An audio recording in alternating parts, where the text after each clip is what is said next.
Hello and welcome to Picking Principles. Exciting day here at Picking Principles. I received a package in the mail from Jeff and Things. And I was the lucky recipient of some challenge locks. He picked and decided to give away. So I'm going to open up this package, take a look at what's inside, and I'll probably pause after the unboxing to set up and try and pick one of them. Let's see here.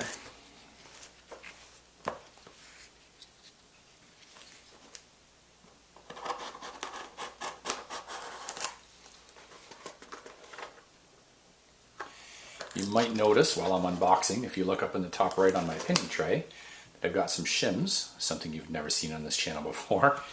They are also I guess not directly courtesy of Jeff and Things, but he was talking to me about some homemade shims that he got from security tags. So I went around the house and found a couple of security tags, popped it open, and lo and behold, I found those four things inside.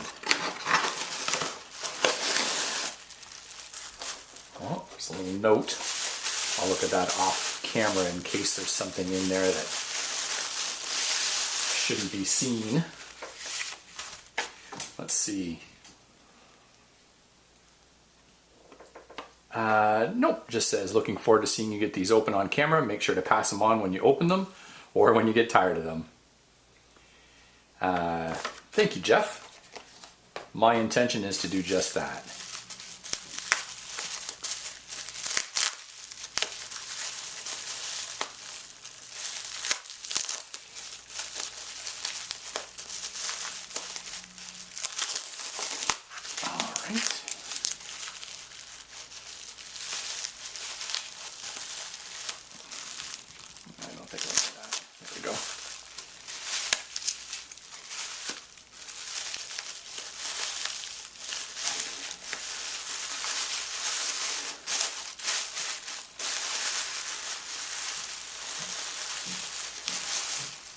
Oh, that's a nice big lock. I have to check out Jeff's channel. I'll link to his channel below as well. This is the one. Nomadic Hacker #1. Jeff said in his video that Nomadic Hacker created this, or pinned it up. It was his first ever. Oh, try and keep it. Oh, good, he's got it. He's got it covered, so I can't see anyway. And well, that's got a key, so nothing left in there. Get rid of this.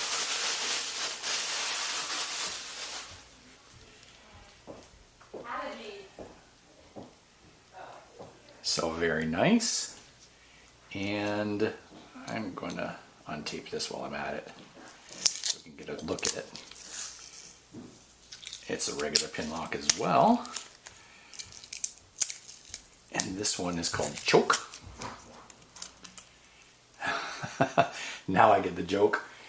I've had Choke almost 2 years with no love, it says here. So K1 Locks by The Lock, K1Locks at gmx.com. Woo, that's an interesting looking key. I've never seen anything that doesn't actually have cuts. I can't wait to give that a try, but that is not the one that we're going to try today. Key Place Safe and Lock. It's kind of light. We are going to try this one. So, I think I'm going to want to put it in the vise, but let me give her a quick try in hand first. Oh man, I really hope that I've been on camera here.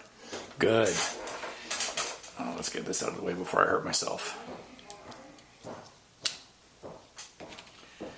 Alright, so what have I got? I've got a, probably going to want to use top of the keyway, 50 thousandths. Yeah, it's a pretty good fit. And I have the benefit of having seen Jeff pick this, so I normally use this really shallow hook. But I think I'm going to start with this. I want to call it medium. And if I need to, I'm going to, and this is in 25 thousandths. It's, I've got some room in here, it looks like. But if not, I'll go down to this short one that I got from Sparrows with a really deep set hook. All right, without further ado, let's get to picking.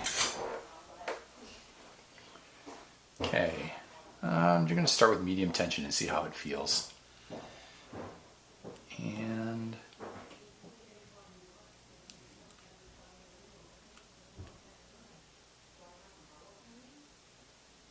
oh man, I just touched one there, got a tiny little click out of it, and the core moved already.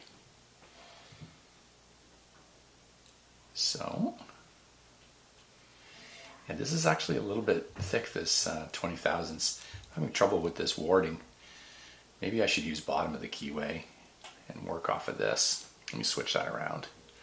I don't want to lose my set. Will a 50 thousandths fit in there? It will.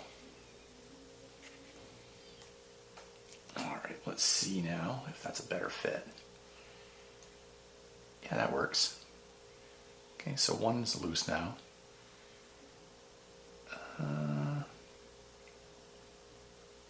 Don't feel anything on two. Three's loose.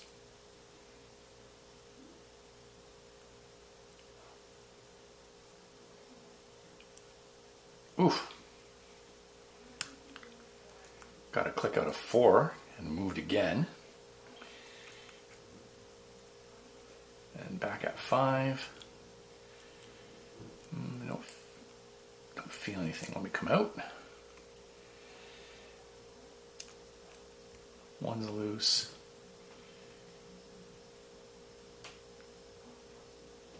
Nothing on two.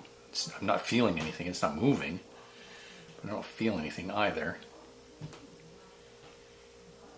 Three. Counter rotation there, it feels like on four. Got hit set. And nothing on five. Pull back out. Counter rotation on one. Got a little click there, back into my false set. Two. And I'm not getting anything out of two. Let me get a smaller hook here and see if I can feel anything. Just gently tap at it. So one is loose. I don't feel anything on two. Three feels good. Four feels good. I think I just slipped off. That wasn't a click. That was just me slipping off five. Oh, little counter rotation and a click out of five. And I don't feel anything else on five. Pull out here. And we'll check one and two again.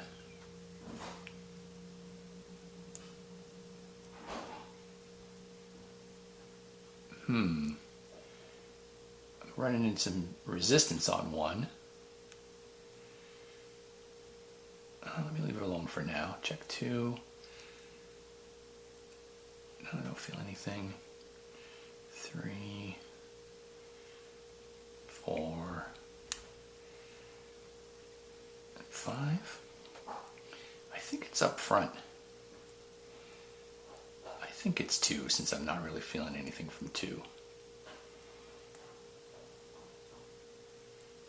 Two. Three. Oh, somebody using a blender upstairs. Three.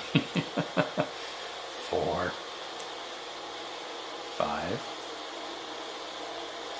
Let me check through this one more time with this hook. Oh. There we go. Must have been one. Got her open. Woo! And I gotta say a couple things. First of all, I want to thank Jeff and Things once again. And I can't wait to get to that lock. The second thing I want to say is that receiving my first ever challenge locks kind of really makes me feel welcome in the community. So thank you so much for that, Jeff. And third, I got to tell you, it's a little bit weird seeing a lock that I've seen on a lockpicking channel before. It's kind of like meeting a celebrity. It's been really interesting. Okay, now I've never shimmed a lock before. but I want to. I do have the key, but I'm going to try not to use it, I think. Let's see. Let's get this back off without locking it up. Oh, it comes off nicely.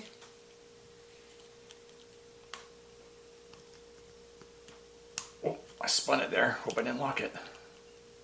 I guess it doesn't matter. I do have the key, right? Should have kept my wrench in. Okay. No, it's not locked. Those pins are sideways. And there's the... There must be a spring. Maybe it's spring loaded? No. Oh, came out up here. All right, now let me orient this a little bit better. Almost slid her out. And let's see if I can use one of these Jeff-inspired shims. So,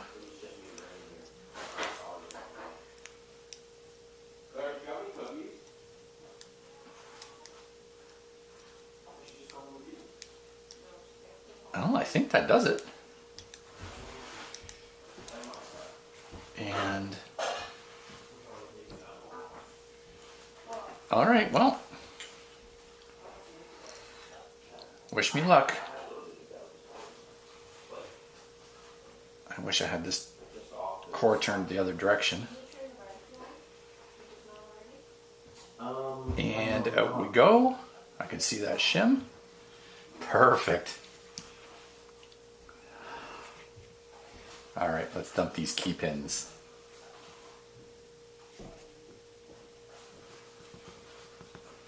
One.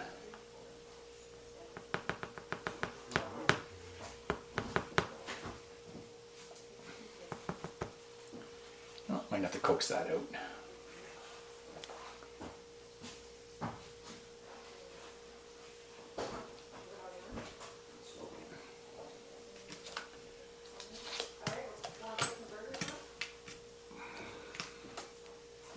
Oh, lost it.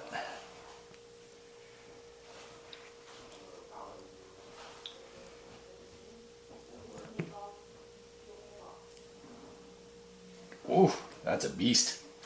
That's a long pin. 2. Ah, darn it. I will have to check the key. 3, 4. Oh, 3 has got some serrations in it. That's the... Oh, 4 looks like a milk bottle with a serration at the top as well. And 5 standard brass pins. So we have 3 security key pins. Okay, put that over here, and don't need that shim in there anymore. Slide it out. And let's take a look at our drivers.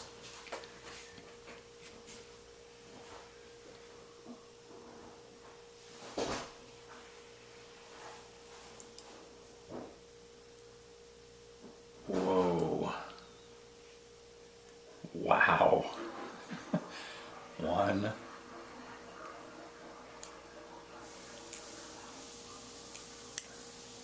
Is really funky looking. I don't know if people call that a torpedo. I don't think so. I'll show you in a bit. Oh, number 3 looks the same as number 1, except it's a brass pin. 3 with a pretty strong spring. That one's poking up over there. 4 went flying on me. It's a regular spool.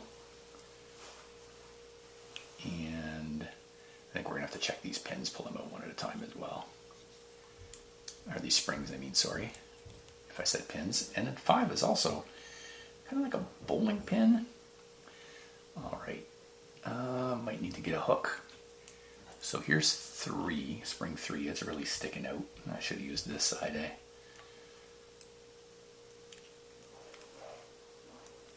Oh, the others, oh, there's 4. 4 wants to come out as well. The others are nestled in there pretty good. Let me see, do they want it? Yep, there's 1. Definitely different. This is a little brass spring, not a steel spring. Probably get 2 out of this point.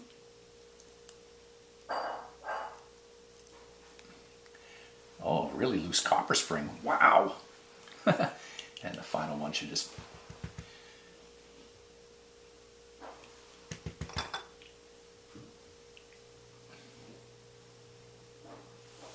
It's way down there. I can see it. I'm going to have to get a little hook. There it is.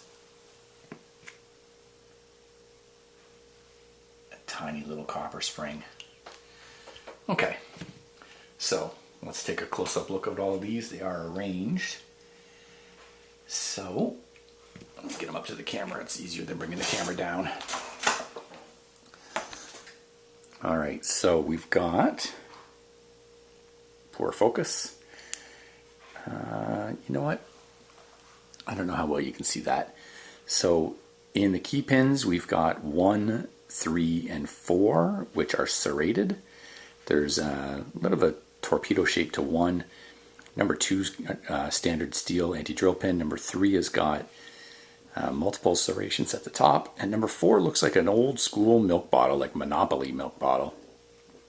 And 5 is a standard brass. If we look at the driver pins, and I'm going to show you these close up in a moment as well, just in my hand, 1, 3, and 5 are really deep. I want to call them spools, but super narrow at one end and pretty wide and fat at the other. 4 is a standard spool, and 5 is just a standard pin. And we've got different springs. We've got brass pin spring in 1, 2 copper springs in 2 and 5, and then 2 steel springs in 3 and 4. Let me just pull up one of these awesome looking spools. Nomadic Hacker, I gotta say, this is really well done. I don't know how you machine these. So this one is a brass one. There's also steel in 1. Now let's see. Oh, my lighting is terrible. Look at that. Oh God. Look at the spooling on there. It's so blurry. I suck at this.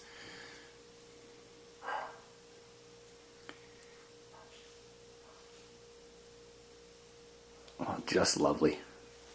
And there's 3 like that. All right. Well, I'm going to put this back together. I'm going to have fun picking it a few more times, I'm sure. And then I'll probably end up sending this one along, maybe as a set when I get that other one on camera as well. So once again, thank you, Jeff and Things, very much for this Nomadic Hacker practice lock, or challenge lock, I mean, number 1. Really do appreciate it. And thank you all for watching. If you like what you've seen here, please subscribe, leave some comments or likes down below, and have a great day.